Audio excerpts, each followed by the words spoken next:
Il testo sicuramente arriva subito e la musica semplicemente aiuta a rendere il tutto molto più apprezzabile, molto più godibile e sicuramente assieme sono ottimi. Non so, delle serie TV magari prodotte dalle piattaforme che trattano solo ed esclusivamente di questo argomento, magari trattato esclusivamente da donne.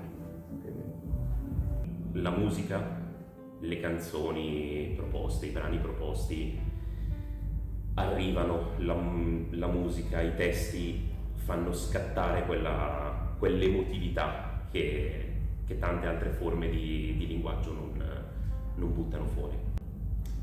Altri linguaggi in realtà non saprei, perché viviamo in un mondo dominato dai social, dove tutto quello che viene detto dura pochi secondi, anzi meno secondi dura, quasi meglio è, e invece forme d'arte come questa ti costringono, tra virgolette, ma in senso buono, a rimanere lì, seduto, ad ascoltare quello che viene detto. Poi in una situazione del genere non puoi distoglierti l'attenzione.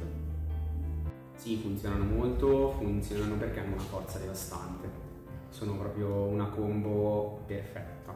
Un altro linguaggio che secondo me potrebbe essere molto utile, integrativo a musica e parole, potrebbe essere la danza, perché o comunque tutti i linguaggi artistici in generale, perché ti obbligano a rallentare e a fermarti.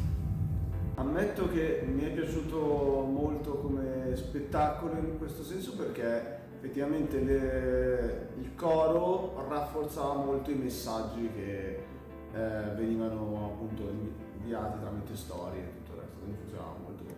Allora, secondo me non solo musica e parole funzionano, ma funzionano molto bene anche con il coro, che appunto, come posso dire, ha fornito un'immagine potentissima, nel senso che è veramente assurdo, nel senso buono del termine, vedere delle coriste che nonostante piangano continuino a cantare senza timore, senza stanchezza.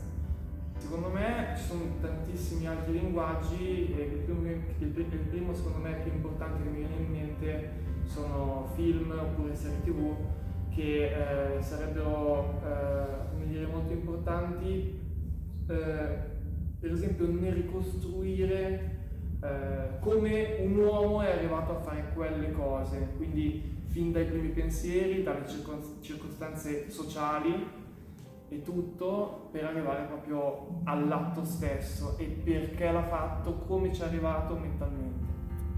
Sì, soprattutto in uno spettacolo che ti costringe a sederti e a guardare il silenzio, perché così prima ascolti la storia che hanno da raccontare chi fa lo spettacolo e poi magari parli e ti fai un'idea. Ma tutti i messaggi a cui possiamo avere accesso alla fine, la poesia, il cinema, la fotografia, ma anche pittura, fumetti, tutti i modi che possono raccontare una storia attraverso il loro modo di esprimersi. Secondo me c'è una cosa in più che si potrebbe fare, che è far capire o fare degli esempi di atteggiamenti che gli uomini hanno nei confronti delle donne che non vanno bene, che fanno tanto male, sia psicologicamente sia fisicamente, ma anche il contrario, in quanto purtroppo accade anche il contrario ed è una cosa di cui nessuno parla, e queste cose brutte che accadono anche dall'altra parte poi hanno delle conseguenze catastrofiche.